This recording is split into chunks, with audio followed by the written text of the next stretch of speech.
Last week, I invited the senior leadership of MultiChoice Ghana to a formal dialogue on DSTV's subscription pricing in Ghana. The meeting addressed public concerns about affordability, value for money, and fairness in service delivery. I made it clear the ministry's expectation that pricing structures must be responsive to Ghana's economic context. I have a meeting scheduled for tomorrow, Friday, even though it's a public holiday, with the Ghana team and their South African counterparts, the management from South Africa. They arrived tonight to agree on a way forward on the issues raised. The outcomes will be shared with the public in due course.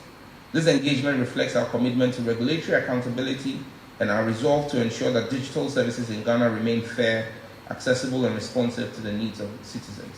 I make you one promise. I won't leave tomorrow's meeting without securing a drop in the price of DStv. That is a solemn promise I make to you. 15. Stakeholder engagements. The ministry continues to place stakeholder engagements at the center of policy and program implementation. These engagements are essential to shaping responsive policy, unlocking investments, and ensuring inclusive national participation in our digital transformation agenda. To buttress this, I have engaged in quarterly industry engagements which have been institutionalized between the telecom CEOs, infrastructure providers, and the regulator.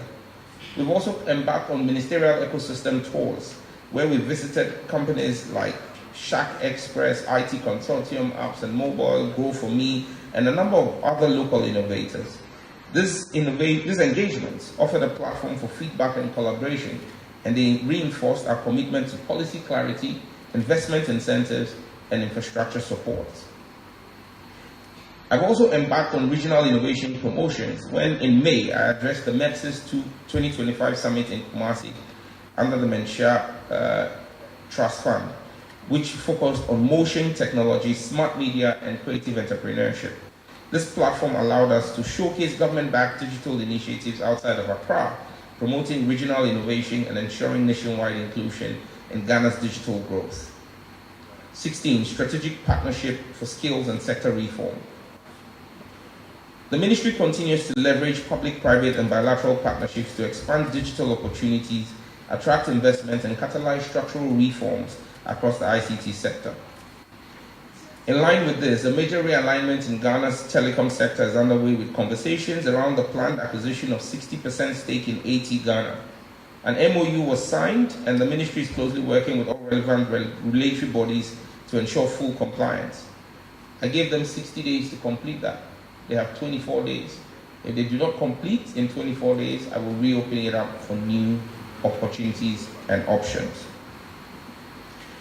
On youth skills development collaborations, we've had strategic partnerships to train expertise in cloud computing, AI, and software development, particularly under our 1 million coders program. And these efforts are being supported by both private sector firms and international training partners, reinforcing Ghana's human capital base for the digital economy. With MTN, we have signed an MOU on AI and skills.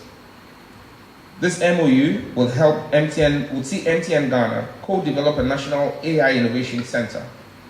The agreement also commits funding towards training 5,000 young Ghanaians in AI and related digital skills over the next 18 months.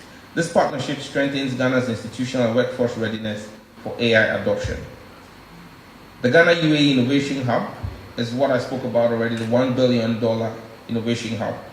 Work is ongoing and we expect construction to begin in Q1 2026. As we speak, the pre-project management office modalities are underway. Strategic partnership with the University of Ghana is also ongoing, as we have asked the University of Ghana to sign an MOU with the UNDP on behalf of the ministry to execute our digital youth village. This partnership will see the co-creation of digital skills programs, support for AI hackathons, and curricular alignment under the 1 Million Coders Initiative.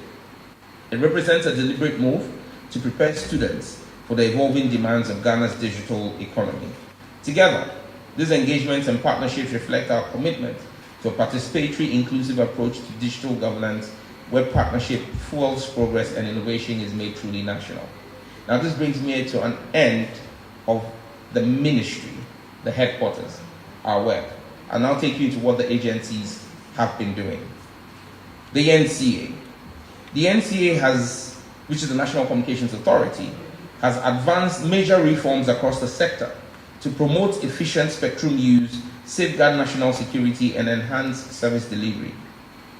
And some of these steps they're taking include spectrum efficiency and regulatory reform, broader frequency monitoring and coordination, and most importantly, our preparation for the 2027 World Radio Communications Conference, which will hold from the conference from the 6th, and the NCA has held its first preparatory meeting from the 6th to the 8th of May this year. The meeting reviewed proposed conference agenda items and established a framework for coordinating Ghana's position and participation in the ECOWAS and Africa preparatory meetings towards the conference. The NCA has also worked on receiver standards and licensing